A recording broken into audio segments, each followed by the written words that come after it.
নিজেদের আকাশসীমা বন্ধ করায় চাপে পড়বে ভারত পাকিস্তান দুই দেশই। কাশ্মীরে জঙ্গি হামলার ঘটনায় উত্তেজনার মধ্যে পাল্টাপাল্টি পদক্ষেপে এবার পাকিস্তানের বিমানের জন্য আকাশসীমা বন্ধ করে দিয়েছে ভারতও। গত 22 এপ্রিল পহেলগামে হামলার পরই ভারতের বিমান পরিবহন সংস্থাগুলোর জন্য আকাশসীমা বন্ধ করে দেয় পাকিস্তান।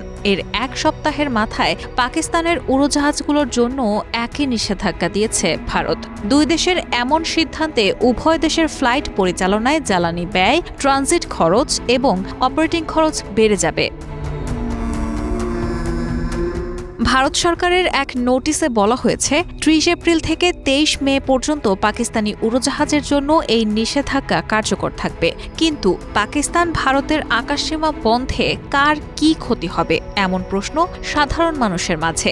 পাকিস্তান তাদের আকাশসীমা বন্ধ করে দেওয়ার পর ভারতীয় বিমান সংস্থাগুলো আন্তর্জাতিক ফ্লাইটের রুট পরিবর্তন, উচ্চ জ্বালানি খরচ এবং দীর্ঘ ভ্রমণের সময় নিয়ে প্রস্তুতিও নিচ্ছে। এতে করে নয়াদিল্লি বিমানবন্দর সবচেয়ে বেশি ক্ষতিগ্রস্ত হবে, যা বিশ্বের অন্যতম ব্যস্ততম বিমানবন্দর। সেখান থেকে বিমানগুলো পাকিস্তানের আকাশসীমা অতিক্রম করে ইউরোপ ও মধ্যপ্রাচ্যের গন্তব্যে যাওয়ার জন্য।